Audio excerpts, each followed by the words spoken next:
parler des masques.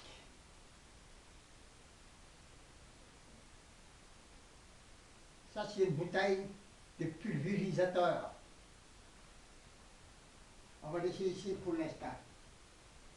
Il contient de l'eau, environ 1 litre, plus environ une cuillerée de savon liquide, soit liquide savon à vaisselle ou savon à linge. Puis une cuillerée eau de javel. Le savon, c'est pour les tensions superficielles.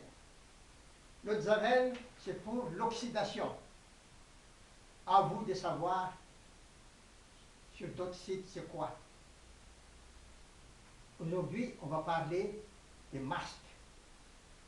Il y a des masques N95.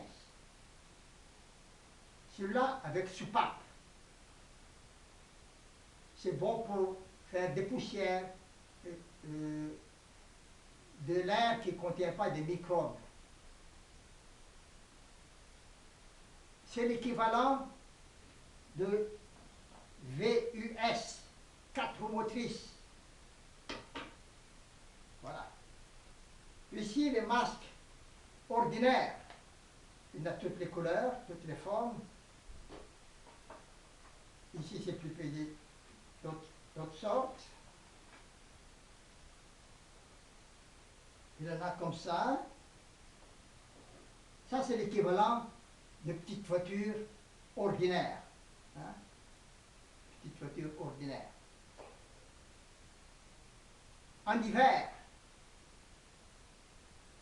quand il neige ou du verglas, ce qu'on voit aux bordures de l'autoroute, dans les bandes de neige, dans les fossés, actuellement, ce sont les VUS qui décorent ces bandes de neige au bord de l'autoroute. Parce qu'ils sont trop confiants que ça va très bien à grande vitesse, à 4 roues motrices.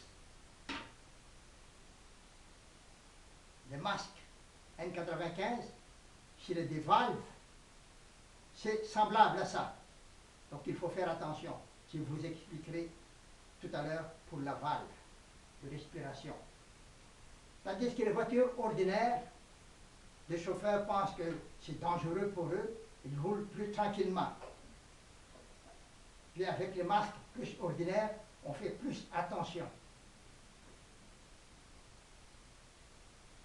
Pour les masques N95 ou n'importe quel masque qui contient des valves, il y a une clapette là-dedans, ici, une clapette, la valve. Quand vous expirez, la valve se dégage pour laisser aisément sortir votre expiration. Et quand vous inspirez, la valve se referme. Mais une chose, quand vous inspirez, avant que la valve se ferme, il y a une fraction de seconde, puis une fraction de quantité d'air, ne serait-ce que 1/10 de millilitre cube d'air, mais contenant des virus, et vous êtes fait à l'os. Ça va rentrer directement dans les poumons. Parce qu'il ne passe pas par les filtres. Même les filtres, très bonne qualité, ne peuvent pas empêcher l'air. Tant qu'il y a de l'air, il y a la possibilité qu'il y ait des virus filtrants qui passent à travers tous les filtres. C'est pour cela qu'on appelle virus filtrant, ils passent à travers les filtres. À moins que vous avez d'autres spécialités, avec les tuyaux, avec une bonbonne d'oxygène, de gaz d'oxygène, donc il n'a pas de contact avec l'air. C'est comme le plongée sous-marin, comme les pompiers. Ils ne respirent pas la fumée, mais ils respirent leur bonbonne d'oxygène. Donc ça, c'est 100% garantie efficace. Mais aucun masque ordinaire physique ne peut pas être efficace à 100%. Pour que ce soit efficace à 100%, il faut que l'air ne passe pas du tout. Mais ça vous enlève la vie. Donc si vous ne voulez pas contact avec l'air extérieur, vicié, plein de microbes ou autre chose, habillez-vous comme le pompier, ou bien comme le plongée sous-marine. Voilà. Et les affaires ordinaires, les masques ordinaires, quand c'est fait, les masques, quand c'est fait dans certains pays qu'on n'aime pas trop, on dit que ça ne vaut pas grand-chose. Même si ça ne vaut pas grand-chose, vous les doublez. Comme ça.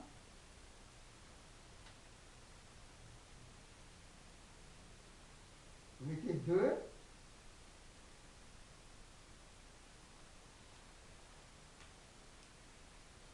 Vous pouvez mettre 3, 4, comme vous voulez. Parce que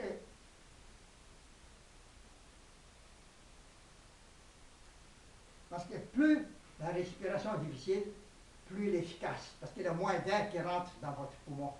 Donc, on calcule l'efficacité de cette quantité-là. Ou les masques de pompiers, quand ils vont dans l'incendie avec leur bonbonne d'oxygène, ou les plongées sous-marins.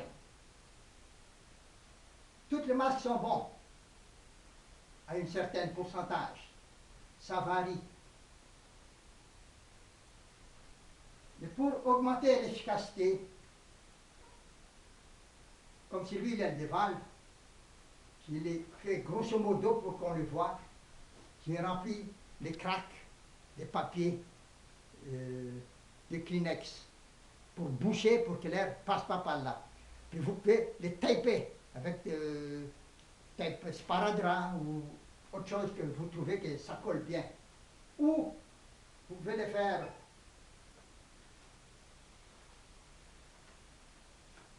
comme ça. Vous rajoutez un comme ça pour boucher les trous. Ça peut aller aussi.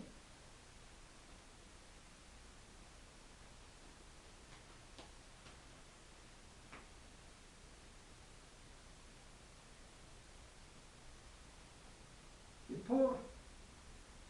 augmenter euh,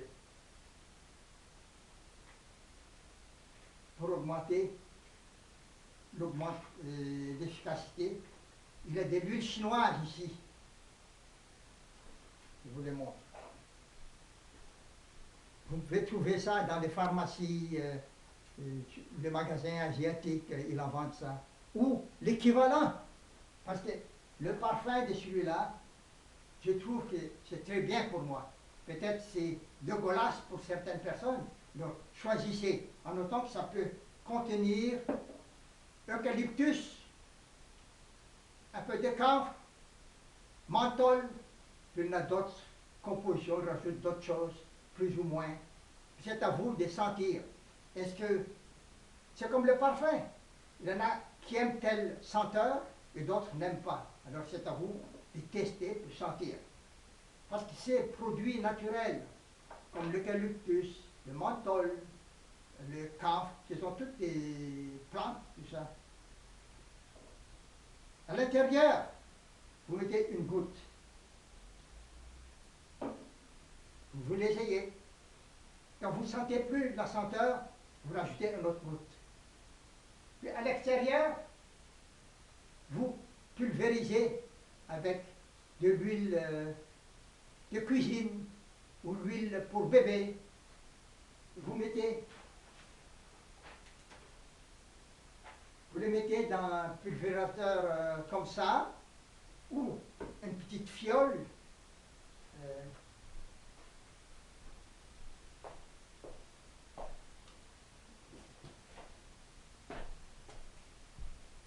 Une petite fiole comme ça, qui traîne dans votre tiroir de pharmacie. Vous mettez l'huile là-dedans, puis vous mettez une goutte à l'intérieur d'abord, une ou deux gouttes, dépendant de votre seuil de tolérance. Puis après, vous pulvérisez à l'extérieur de l'huile, un peu. Pourquoi l'huile? C'est comme, vous voyez les bandes de rouleaux collants pour attraper les mouches, qu'on a beaucoup de gens accrochent ça au plafond pour que les mouches collent là-dessus.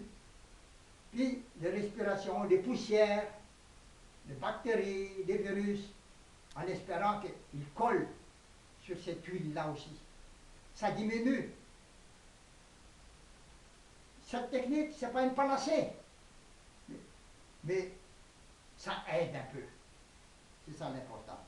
Pour n'importe quel masque, vous pouvez rajouter à ça. Donc, pour l'instant,